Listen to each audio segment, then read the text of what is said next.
Good evening, students. Welcome to our channel Physical Education with Suyesh and Atul sir. Here we are to provide online physical education classes for our students of physical education of AIMS International School, Gonda. In the last video, we discussed about a specific sports program in which all the types of specific sports program were discussed. And we have completed the chapter. So I hope you have making the notes of all those topics which are mentioned in the last chapter. Today we will discuss and start sports and nutrition, chapter number 2.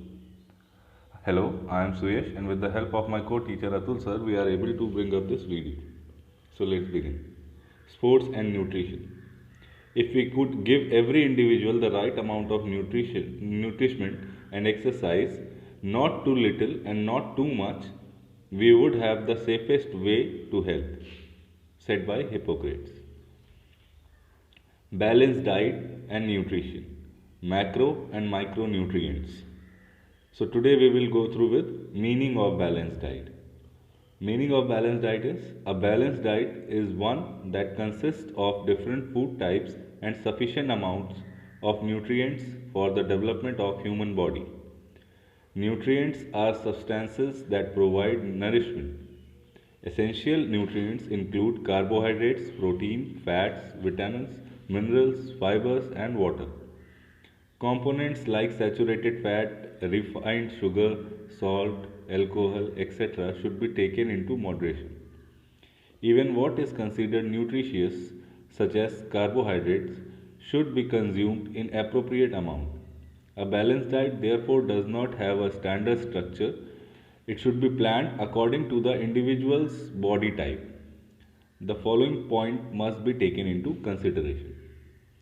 कह रहा है कि अगर जो Hippocrates ने कहा है कि अगर हर एक आदमी को राइट अमाउंट ऑफ न्यूट्रिशमेंट मिल जाए जो उसकी बॉडी को रिक्वायर्ड होता है ज़रूरी टास्क करने के लिए, और थोड़ी बहुत एक्सरसाइजेस हो, तो बहुत ज़्यादा नहीं, बहुत कम नहीं, इससे हम एक हेल्थ के तरफ एक सेफेस्ट वे को फॉलो करेंगे, एक सेफ रास्ता पकड़ेंगे हेल्दी रहने के लिए.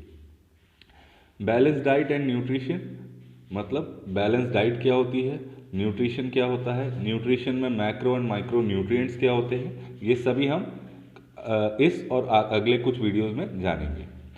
सो बैलेंस डाइट का मतलब है कि बैलेंस डाइट जो होती है उसमें डिफरेंट फूड टाइप्स होते हैं, अलग अलग टाइप के हम खाना खाते हैं जिसमें सफिशिएंट अमाउंट ऑफ न्यूट्रिएंट्स यानी जितने भी न्यूट्रिएंट्स जो ज़रूरी होते हैं हर एक ह्यूमन बॉडी के लिए जिससे वो डेवलप करे वो बॉडी, वो इंडिविजुअल, उसके लिए जो भी सफिशिएंट न्यूट्रिएंट्स होते हैं उसकी रिक्वायरमेंट होनी चाहिए हमारे डाइट खाने. सो न्यूट्रिएंट्स जो होते हैं वो सब्सटेंस होते हैं जो कि नरिशमेंट प्रोवाइड करवाते हैं. एक तरीके से आप ये समझ लीजिए कि जैसे पेड़ को बढ़ने के लिए धूप और पानी की ज़रूरत होती है और मिट्टी की ज़रूरत होती है, वैसे ही जो चीज़ें हमारे सर्वाइवल के लिए ज़रूरी होती हैं उसी को नरिशमेंट कहा जाता है. अब एसेंशियल न्यूट्रिएंट्स जो ज़रूरी न्यूट्रिएंट्स होते हैं वो होते हैं carbohydrates, protein, fat, vitamins, minerals और फाइबर्स, उसके अलावा पानी. अब चीज़ें जैसे सैचुरेटेड फैट, जो फैट आप क्या कहते हैं एक्वायर करते हैं, खाते हैं, उसको अपने खाने में जितना भी होता है, अलग अलग खानों में अलग अलग रेशियो होता है इन्हीं न्यूट्रिएंट्स का, तो उसी के अकॉर्डिंग कुछ न्यूट्रिएंट्स कुछ फूड आइटम्स किसी न्यूट्रिएंट्स में ज़्यादा होते हैं, तो उसी के अकॉर्डिंग हमें अपना डाइट प्लान बनाना होता है कि हमें कब और क्या क्या कवर करना है खाने के साथ. अब क्या ध्यान में रखना चाहिए न्यूट्रिशियस के दौरान कि कार्बोहाइड्रेट जो है वो एक एप्रोप्रिएट ज़्यादा अमाउंट में, ज़्यादा इन द सेंस जितना भी रिक्वायर्ड है उसके उतने रेशियो में ज़रूरी होना चाहिए आपके डाइट में. इसीलिए बैलेंस डाइट का जो स्टैंडर्ड स्ट्रक्चर है ये एक डिफाइंड स्ट्रक्चर नहीं है, ये कोई टाइम टेबल जैसा फिक्स नहीं है कि आपने इसको पढ़ा और इसको फॉलो कर लिया. इसका खुद के अपने स्टैंडर्ड से, और ये स्टैंडर्ड सेट होते हैं पर्टिकुलर इंडिविजुअल के. हर एक इंसान जैसा है, उसकी बनावट जैसी है, उसके काम जैसे हैं, उसके अकॉर्डिंग उनकी डाइट होनी चाहिए, उनका खाना उसी के हिसाब से होना चाहिए ताकि वो फिजिकली फिट रह सके, हेल्दी रहे, और जो भी उनको टास्क पूरा करने के लिए उनकी बॉडी के लिए जो भी एनर्जी, जितनी भी अमाउंट ऑफ एनर्जी रिक्वायर्ड है वो सारी एनर्जी उनको मिल सके, सप्लाई की जा सके. ठीक. फिर अब इसको प्लान करना चाहिए इंडिविजुअल बॉडी टाइप के अकॉर्डिंग कि एक इंसान है कैसा, और उसको प्लान करते वक्त ये सारी चीज़ें बहुत ध्यान में रखनी चाहिए जो हम अब डिस्कस करने जा रहे हैं। So first point is the age, gender and body weight of the individual, the activity level and eating habits of the individual.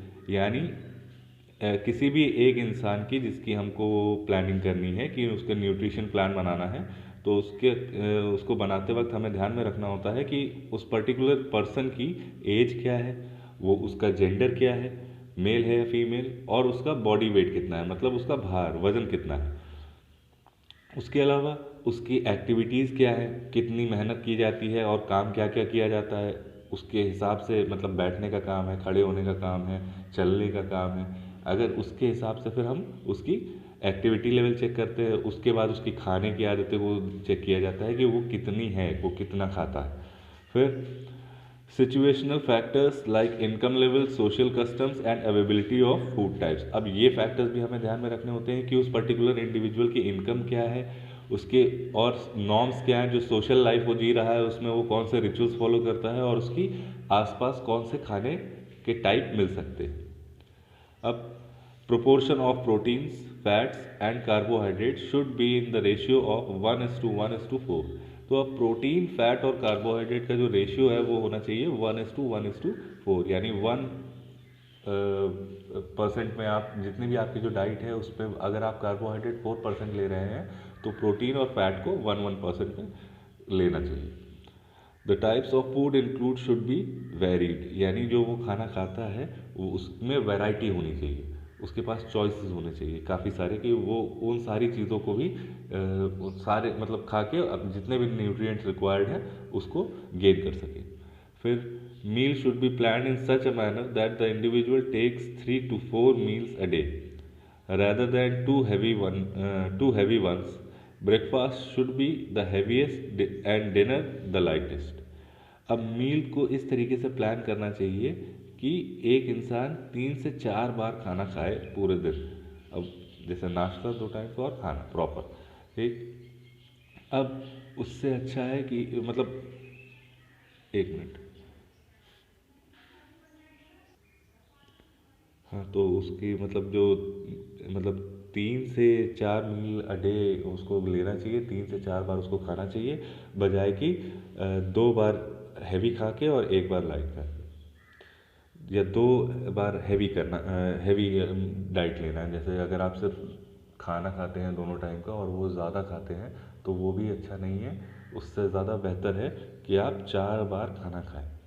अब इससे होता क्या है, क्योंकि ऐसा इसलिए है क्योंकि जब भी हम 4 बार रुक रुक के खाना खाते हैं तो खाने को डाइजेस्ट करने के लिए भी हमारे बॉडी के पास पावर आ जाती है, और वो लगातार इंटरवल्स पे उसको पता होता है, वो अपने आप को उसी तरीके से यूज टू कर लेती है कि उसी के टाइम इस टाइम पे उसके आसपास मतलब इस टाइम रेंज में उसको खाना मिलने वाला है, तो उसी से हिसाब से वो प्रॉपर डाइजेस्ट होता रहता है। तो ये मैकेनिज्म लगातार यूज़ होता रहता है। और ऐसे अगर आप 2 बार खाना खाते हैं तो हो सकता है कभी कभार जैसे गैस या जो भी अनडाइजेस्टेड फूड रह जाता है, अनयूज्ड हो जाता है हमारी बॉडी से और एक्सक्रीट कर जाता है, तो वो सारी चीज़ें नहीं होंगी। वो बेहतर है कि आप 4 बार दिन में खाना खाएं।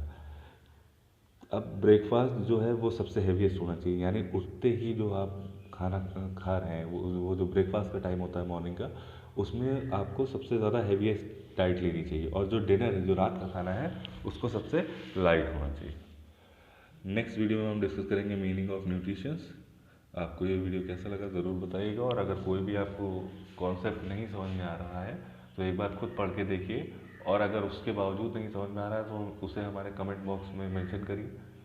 हम चाहते हैं आपके डाउट क्लियरेंस वीडियो को बनाना, सो इसीलिए उसके लिए हमारे पास डाउट्स आपके आना ज़रूरी है। एक बार पढ़ के देखिएगा, कैसा लगे बताइएगा। Thank you. If you have any queries, please mention below in the comment section. And do not forget to share, like, follow and subscribe. Please press the bell icon for latest update. Thank Thank you for watching.